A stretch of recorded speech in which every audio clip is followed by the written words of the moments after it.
요한복음 20장입니다. 지난주에 우리는 요한복음 20장 1절부터 18절까지 빈 무덤, 그래서 이 빈 무덤을 통해서 어떻게 우리가 부활의 주님을 만나면 어떤 인생으로 바뀌는가 하는 것을 우리가 생각해 보았어요. 빈 무덤을 보고 낙심하고 절망했던 사람들이 부활의 주님을 만나서 이제는 그 안에서 빈 무덤, 똑같은 무덤인데 그곳에서 소망과 기쁨을 확인하는 것처럼 또 우리가 부활의 주님을 만나고 어떻게 살아야 하는가에 대해서 오늘 요한복음 20장 19절부터 31절까지 말씀을 함께 나누고자 합니다. 제가 20장 19절부터 31절까지 말씀을 봉독해 드리도록 하겠습니다.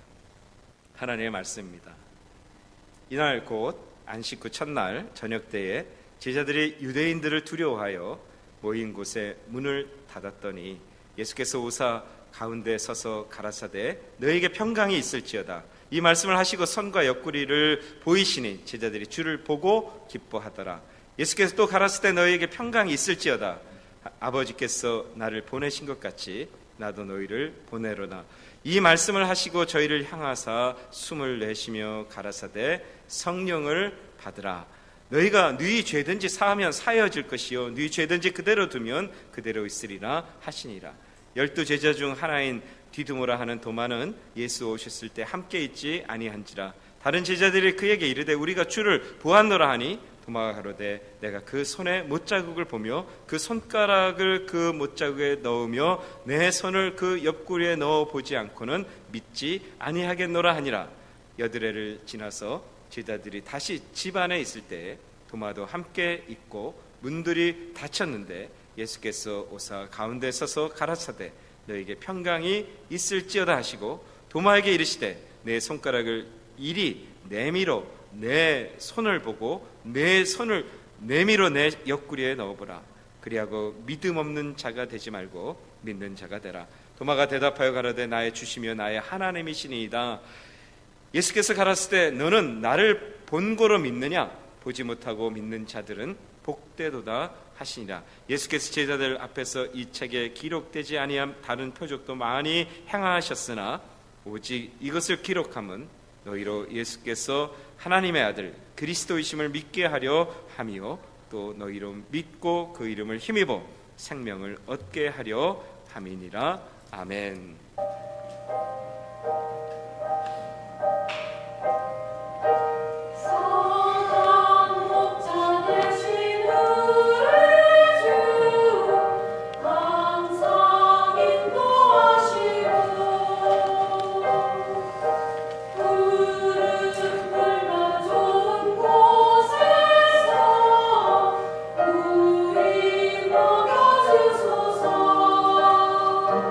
사랑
오늘 하나님의 말씀은 요한복음 20장 19절부터 31절의 말씀을 가지고 우리가 함께 은혜를 나누고자 합니다. 오늘 아침에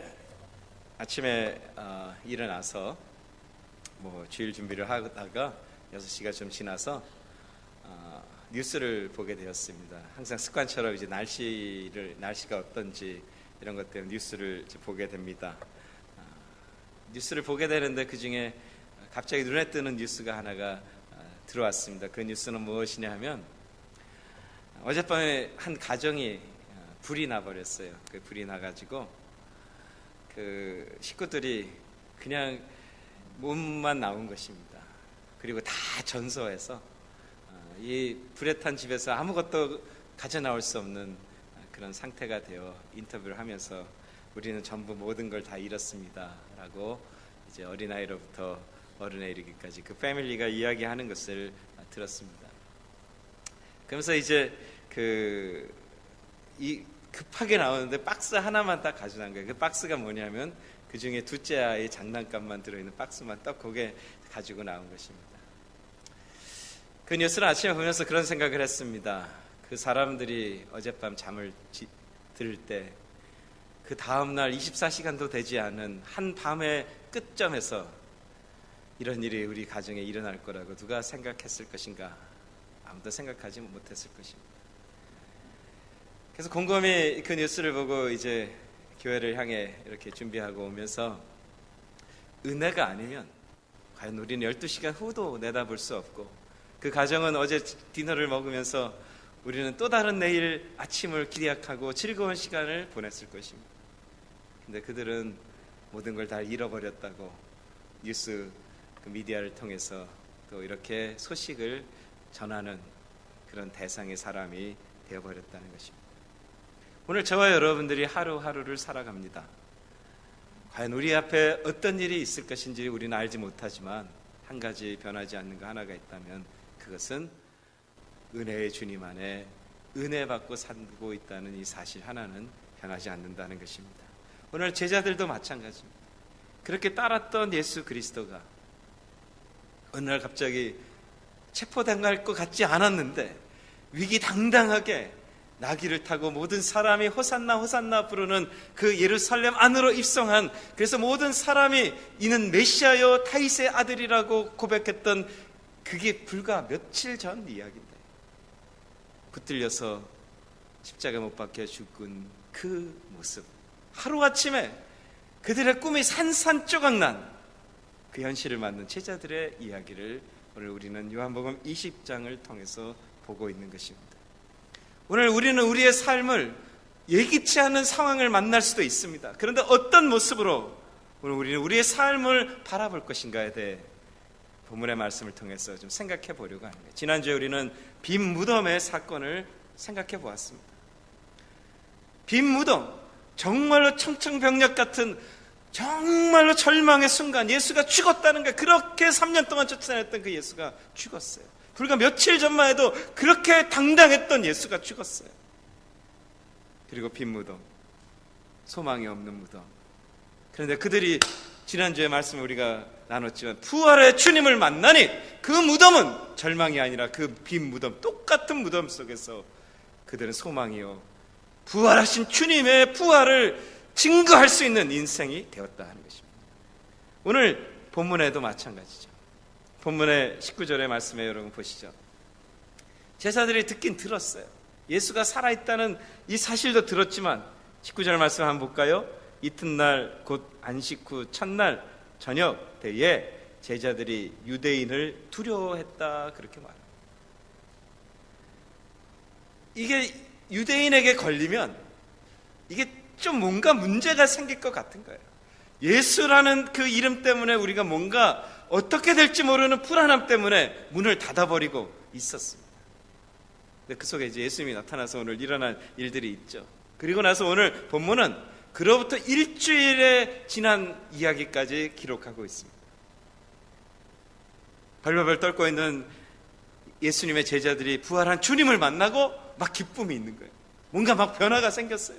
근데 그 자리에 없었던 도마의 이야기가 오늘 등장합니다. 도마는 일주일 동안, 오늘 도마를 만났던 26절의 말씀은 19절의 말씀과 딱 일주일 차이가 나는 것입니다. 일주일 동안 도마는 어떤 인생을 살았을까? 자포자기하고 다른 열 제자는 기뻐서 지금 뭔가 꿈이 있고 막 살아계신 예수 그리스도, 부활하신 예수 그리스도 안에 소망을 갖고 막 살고 있는데, 이 도마는 일주일이 아주 지옥 같았을 것입니다. 일주일이 너무나 절망의 순간이었을 것입니다. 그런데 우리가 아는 것은 그 일주일 안에 부활의 주님이 없는 게 아니라 부활의 주님이 계셨었다는 것이에요. 도마가 알지 못했던 것뿐이다는 것입니다. 오늘 앞으로 있는 인생을 내다볼 수 없는 저와 여러분 속에 한 가지 변하지 않는 것은, 나를 사랑하신 그 주님은 지금도 오늘도 바로 이 순간에도 살아계신 주님으로 우리와 함께 계시다는 것입니다. 여러분, 억울하잖아요, 일주일. 저는 이 도마를 보면서 이거 자기가 예수님, 부활한 주님 만난 다음에 일주일 전 생각하면 너무 억울할 것 같아요. 이거 자기는 부활한 주님 못 만났으니까 다른 사람은 막 기뻐서 소망으로 이제 어떻게 살까, 어떤 꿈을 꿀까, 부활한 주님 살아계시다 어떻게 우리가 막 소망있고 부풀어 있는데, 이 사람 너무 억울하잖아요. 같이 제자라고 다녔는데 그걸 부활한 주님 만나지 못해서 이 안타까운 시간을 살고 있다는 것입니다. 오늘 우리 안에도 부활한 주님을 만난 하나님의 백성이 있는가 하면, 오늘 도마처럼 의심하고 불안해하고 주님 살아계신데 확신이 없어서 절망의 시간을 혹시 살고 계시는 분은 없으십니까? 나의 주님은 어제도 오늘도 미래도 살아계시는 분이십니다. 오늘 그 주님 안에서 오늘 이 본문의 말씀을 통해서 우리에게 말씀하시고자 하시는 그 도전을 우리가 함께 받을 수 있기를 바라는 것입니다. 오늘 이 본문의 말씀 속에서 우리는 몇 가지의 중요한 그 복음의 진리를 좀 깨달을 수 있습니다. 첫 번째 깨달을 수 있는 게 뭔가요? 제자들은 지금 두려워하고 있고 문을 닫아버리고 있고 누가 올까봐 겁내고 있습니다. 그런데 주님이 그 안에 임재하셨다는 거예요. 다시 말하면 제자들의 어떤 생각과 관계와 조건과 관계없이 주님은 제자들을 찾아주셨다는 것입니다. 이게 은혜인 것입니다. 오늘 저 여러분들이 자격 없는 제자들을 찾아오신 그 부활의 주님이 바로 저와 여러분들을 찾아오셨기에 저 여러분들이 예수 믿게 되고, 그리고 그 예수 안에서 오늘 예배의 단까지 오게 됐다는 것이에요. 19절을 다시 보시면 이들이 얼마나 두려움에 사로잡혀서 문까지 꽉 잠가버린 그런 상태냐는 거예요. 예수라는 이름 때문에, 예수 알았다는 것 때문에, 예수 믿었다는 것 때문에 자신들에게 피해가 있을까 이 도망가는 이들의 모습. 근데 오늘 이 본문의 말씀에 보면 예수님이 그 안에 딱 나타났는데 제자들이 뭐 회개하거나 뭐 잘못했습니다 이런 얘기 하는 제자가 하나도 없는 거예요. 우리의 상식으로는 아마 예수님이 이렇게 탁 나타나시면, 만약에 우리가 이 시대의 제자라면 그렇게 얘기 안 했을까요? 주님 정말 잘못했어요. 제가 주님 십자가 갇히는데 정말 제가 도망갔어요. 주님이 동산에서 겟세마네 동산 내려오셔서 거기서 잡혀가실 때 무서워서 도망갔어요. 옷도 벗어버리고 도망갔어요. 주님 정말로 죄송합니다. 이렇게 말해야 되는 게 우리의 상식 같은데, 오늘 본문의 말씀에 오면 부활한 주님이 방 안에 딱 들어왔는데 어느 누구 하나도 그 얘기하지 않습니다. 주님이 그들을 아는 거예요. 그런 인생들인데, 그런 뭐 예절도 알지 못하는 그런 인생들인데, 쓰레기 같은 인생들인데 주님이 사랑하시기로 결정하셔서 주님이 죽기까지 사랑하시고 오늘 이 캄캄한 이 밤에 문 걸어놓고 있는 그들을 찾아가셔서 내가 너를 사랑한다고 오늘 말씀하시는 그 주님이 바로 저와 여러분을 사랑하신 주님이신 것입니다. 오늘 이 예수 그리스도의 제자들과 주님의 모습을 보면서 그 주님이 없다면 제가 구원 받았겠습니까? 그 주님이 없다면 여러분이 구원 받으셨겠습니까? 그 주님이 없다면 내 조건과 내 자격과 어떤 것과 관계없이 그냥 나를 일방적으로 사랑해 주신 그 주님이 없으셨다면 오늘 저와 여러분이 여기에 계실 수 있습니까? 오늘 주님이 사랑하셔서 먼저 찾아와 주셔서 우리가 주님을 만난 것이라. 오늘 이 본문의 말씀을 통해 특별히 감사의 달 아닙니까? 다음 주는 추수 감사주일입니다. 오늘 감사를 회복해야 되는데 뭐가 감사를 회복하는 첫 번째 모습이 뭐냐? 나 같은 인생을 찾아주신 그 사랑의 하나님, 나 같은 인생을 그냥 무조건적으로 사랑하신 그 하나님, 그 하나님, 그 주님, 우리가 기뻐하며 감사하는 저와 여러분들이 되실 수 있기를 소망하는 것입니다. 오늘 주님은 제자들을 찾아오셨어요. 그리고 제자들에게 이런 이야기를 합니다. 평강이 있을지어다. 평강이 있을지어다. 오늘 19절에 보시면은 주님이 말씀하죠. 예수께서 오사 가운데 서서 가라사대 너희에게 평강이 있을지어다. 한 번으로 부족해서 또 한 번 얘기하십니다. 21절에 예수께서 또 가라사대 너희에게 평강이 있을지어다. 도대체 평강이라는 게 뭐냐? 우리가 한번 주님의 평강이 있을지어다라고 말하는 그 평강이 도대체 어떻게 나에게 가능할 것인가 하는 거예요. 오늘 주님께서 제자들에게 가운데 서서 평강이 있을지어다고 말할 때 이 평강은 도대체 뭐냐? 무슨 의미냐? 제자들이 두려워하고 있는 빌라도가 죽었습니까? 아니잖아요. 예수님을 못 박으라고 그렇게 선동했던 그 대제사장이 없어졌습니까? 아니잖아요. 모든 상황은 똑같습니다. 빌라도 살아있고요, 제 대제사장도 살아있고요, 십자가에 예수를 못 박은 그 군병도 거기 있습니다. 그 사회의 분위기도 냉랭함이 똑같이 있습니다. 주님이 말하는 거예요. 주님이 만약에 빌라도도 제거하고 대제사장도 제거하고 그리고 모든 환경을 다 바꿔요. 사회적, 정치적, 경제적 모든 환경을 다 바꾸고 주님이 오셔서 너에게 평강이 있을지어다. 이해가 돼요. 우리한테는 내 돈이 생기고 내 위치가 생기고 내 가정이 회복되고 내 육신이 건강을 회복되면 그때 평강이 있을지어다. 우리가 이해가 될 수 있는 평강이에요. 근데 오늘 주님은 그렇지 않으셨어요. 그들의 상황, 그들의 환경, 그들의 어떤 것도 정치적, 경제적, 어떤 사회적인 것도 변화되지 않았습니다. 이 예수님의 제자가 두려워하고 있는 대상들이 그대로 있어요. 근데 예수님이 와서 반복적으로 두 번이나 평강이 있을지어다. 그 평강이 도대체 뭐냐는 것이죠. 하는 것입니다. 여러분 뭐라고 생각하십니까? 좀 생각해 봐야 됩니다. 부활하신 예수 그리스도께서 평강이 있으리라고 말씀한 이 뜻을 우리가 깊이 묵상해 이런 거죠. 부활하신 예수 그리스도의 그 은혜와 그 권능과 그 존재가 나의 주변에 있는 것보다 더 커질 때 그때 평강이 임한다는 것입니다. 오늘 저와 여러분들의 삶 속에 건강의 문제에 계신 분 계십니다. 경제적으로 어려운 분 계십니다. 관계적으로 어려운 분 계십니다. 모든 어려움이 있어요. 그게 해결돼야지만 평강이 임하는 것이 아니라 부활하신 예수 그리스도를 만나고 부활하신 예수 그리스도의 그 크신 은혜가 그 내 환경보다 더 크게 나를 지배하고 계실 때 그때 우리는 세상이 가질 수 없는 하늘의 평강을 누리게 되는 것입니다. 바라기는 우리 섬기는 장로교회에 있는 모든 성도 여러분이 부활의 주님을 만나셔서 그 부활의 주님이 내 삶의 지배자가 되시고 그 부활의 주님이 내 삶의 모든 것이 되시면 돈, 건강, 관계, 조건, 정치, 사회 그런 게 안 변해도요, 더 나빠지더라도요 별 문제가 없다. 우리 속에 하늘의 평강을 누릴 수 있게 된다는 것입니다.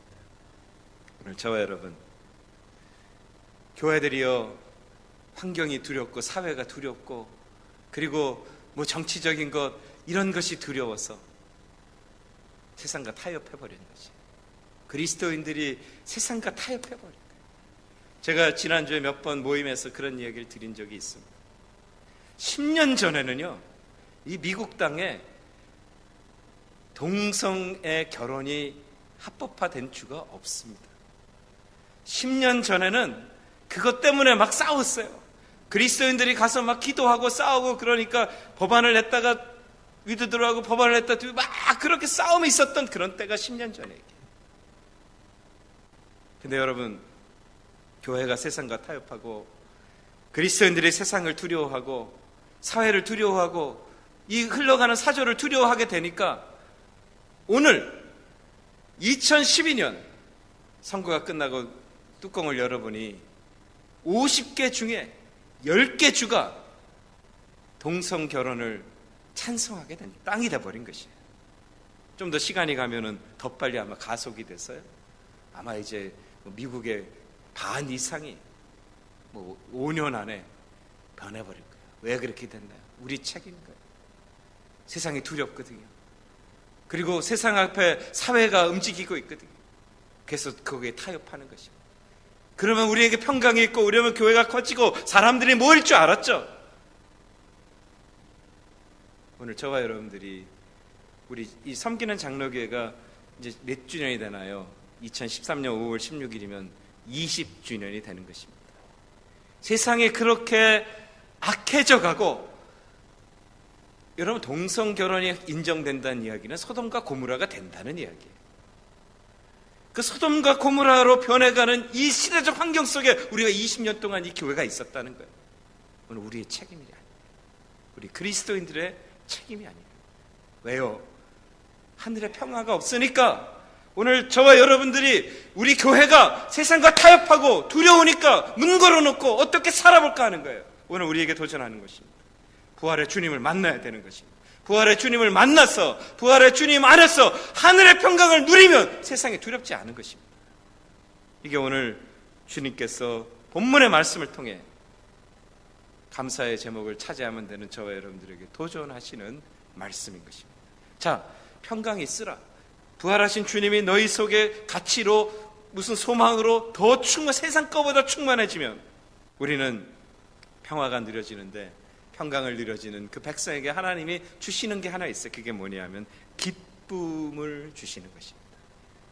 돈을 벌어서 기쁨이 아닙니다. 몸이 고쳐서가 기쁨이 아닙니다. 내가 좋은 직장과 좋은 성적을 받았기 때문에 기쁜 것이 아닙니다.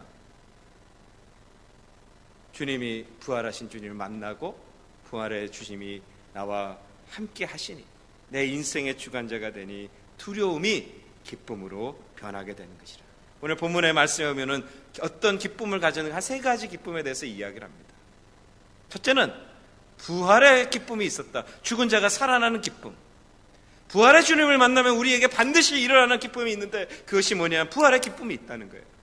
소망이 있다는 거예요. 내 가족 어렵어요. 부활의 주님을 만나면 내 가족의 역사하실 생명의 역사를 보게 되고 소망하고 경험하게 되는 것입니다.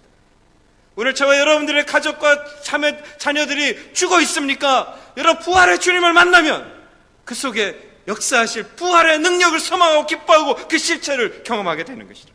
오늘 제자들이 발견한 그 기쁨이 뭐냐? 첫 번째 기쁨이 부활의 기쁨, 죽은 게 살아나는 기쁨. 이 기쁨이 저와 여러분들의 가정에 충만할 수 있기를 주님의 이름으로 축원드립니다. 또 하나 기쁨이 뭔가요? 영적인 기쁨이 생긴 거라. 영적인 기쁨이 도대체 뭐냐? 저와 여러분들이 신앙생활 하면서 교회를 섬기고 신앙생활에 연륜이 쌓이면 직분도 얻고, 그리고 막 교회를 섬겨야 되는데 막 짜증이 난다. 오늘 제자들이 부활의 주님을 만나니 기쁨이 달라진 거예요. 영적 기쁨이 생겼다. 그게 뭐냐는 거예요. 예전에는 예수님을 쫓아다니면서 뭘 기대했냐면은 내가 예수로부터 무엇을 얻을까? 그 기대만 한 거예요. 예수 쫓아다니니 오병이어의 기적이 일어나고 병 고침도 있고, 그래서 능력받고 나도 능력자가 되고 예수 때문에 내가 무엇을 얻을까에 대해서 소망하고 그것 때문에 기뻐했어요. 근데 부활의 주님을 만난 사람들이 달라진 기쁨은 무엇인가? 영적 기쁨이 뭐냐 하는 거예요. 그것은 무엇을 얻을까가 아닙니다. 주님이 오늘 이들을 만나서 무슨 기적을 행해주지 않았습니다. 이들을 만나서 오병이어의 기적을 보여주지 않았습니다. 이들을 만나서 눈먼 자를 고쳐주지 않았습니다. 근데 이들에게 기쁨이 달라진 거예요. 영적 기쁨이. 그게 뭐냐 하면은 내가 무엇을 얻을까로 가졌던 그 예전에 그런 기쁨이 절망으로 끝났는데, 지금 뭐가 발락됐나? 부활하신 주님을 만나니까 내가 무엇을 주의 나라를 위해서 드릴 것인가? 그 소망이 되니 거기에 기쁨이 정말로 한 번도 경험해보지 못한 기쁨을 이들이 갖게 되더라는 것입니다. 오늘 교회를 섬기고 여러분들이 그리스도인으로 세상을 섬기고 여러분의 직장을 섬기고 여러분의 가정을 섬기고 짜증이 나십니까? 오늘 부활의 주님을 만난 사람은 내 삶과 시간과 모든 것들을 어떻게 주의 나라에 쓰임 받을 건가, 그것이 기쁨인 거예요. 그래서 하루를 정리하며 기도할 때 하나님, 이 일을 위해서 나를 쓰셨군요. 얼마나 감사한지 모릅니다. 그게 저와 여러분들의 감사의 기도의 기쁨의 제목이 돼야 되는 거예요. 오늘 하나님, 내가 이렇게 무능하고 정말로 할 수 없는 인생인데 나를 위해 죽으시고 나를 위해 구원하셔서, 그래서 나를 그리스도인으로 되게 하시고 나를 그 자리에 세워서 오늘 여기까지 이렇게 나를 사용해 주신 것만 해도 얼마나 감사하고 기쁨이냐는 것입니다. 오늘 우리 속에 그런 영적 기쁨의 변화가, 개념의 변화가 우리 속에 일어날 수 있기를 바라는 것입니다. 또 하나, 이 부활의 주님을 만난 사람들이 갖는 또 하나 기쁨이 뭔지 아십니까? 그 기쁨은 단순한 건데요, 그냥 예수가 계시기에 기쁜 거지. 예수가 내 주님이시기에 그냥 기쁜 거예요. 오늘 이 말씀 속에 등장하는 이 제자들, 도마가 일주일 후에 만났잖아요, 부활한 주님을. 그리고 그에게 회복된 걸 보세요. 부활의 주님을 만나지 못하면 다른 사람 아무리 만나고 기뻐해도 짜증인 거예요. 근데 주님을 만나니 이 사람이 막 기뻐지는 거예요. 예수가 있는 게 기쁨이에요. 예수가 나의 주님 되신 게 기쁨이에요. 예수가 나의 생명 되신 게 기쁨이에요. 오늘 그것이 28절의 도마의 고백인 것입니다. 도마가 대답하여 가로되 나의 주시며 나의 하나님이시다.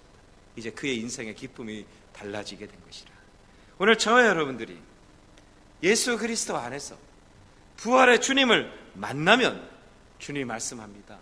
그 부활의 주님이 성령 안에 우리 가운데 함께 임하셔서 부활의 주님이 세상의 것보다 더 커지게 나를 지배하시기 시작하면 세상이 가질 수 없는 하늘의 평강을 가지고, 그리고 하늘의 평강을 가질 뿐만 아니라 기쁨의 인생으로 우리의 삶을 살아갈 수 있게 된다는 것입니다.